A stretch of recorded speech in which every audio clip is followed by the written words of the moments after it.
हम ममता झा समस्त मिथिलावासी के गोर लागे छी। मरबा पर जे चुमन होइ छै ते काल गीत गाबऽ जा रहल छी। धन्यवाद। बाबा के अंगना में मरबा बनल छै, देख में लागे सोहान।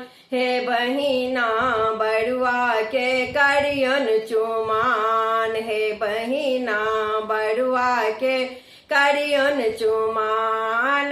बाबा के अंगना में मरबा बनल छै, देखो में लागे सोहान। हे बहिना बरुआ के करियन चुमान, हे बहिना बरुआ के करियन चुमान।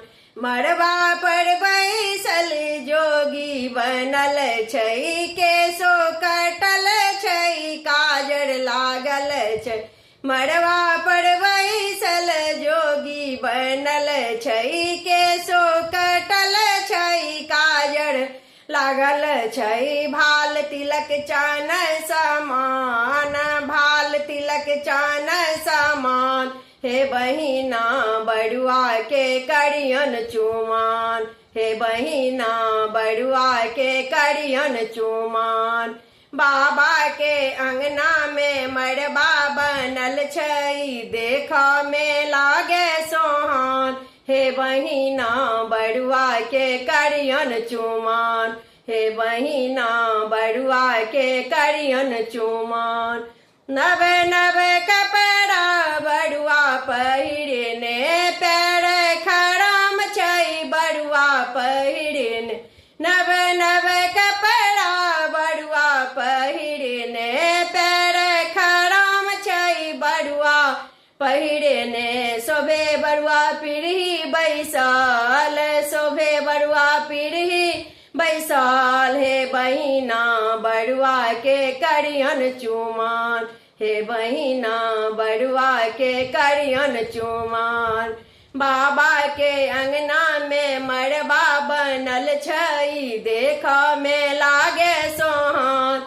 हे बहिना बरुआ के करियन चुमान, हे बहिना बरुआ के करियो चुमान। हाथों में रखने पान सुपारी, सजल डाला दूब धान मिठाई भर थारी। हाथों में रखने पान सुपारी, सजल डाला दूब धान मिठाई भर थारी। मेघडम्बर छै रखने महान, मेघडम्बर छै रखने महान। हे बहिना बरुआ के करियन चुमान, हे बहिना बरुआ के करियन चुमान। बाबा के अंगना में मरबा बनल छै, देख में लागे सोहान। हे बहिना बरुआ के करियन चुमान, हे बहिना बरुआ के करियन चुमान। हे बहिना बउआ के करियन चुमान। धन्यवाद।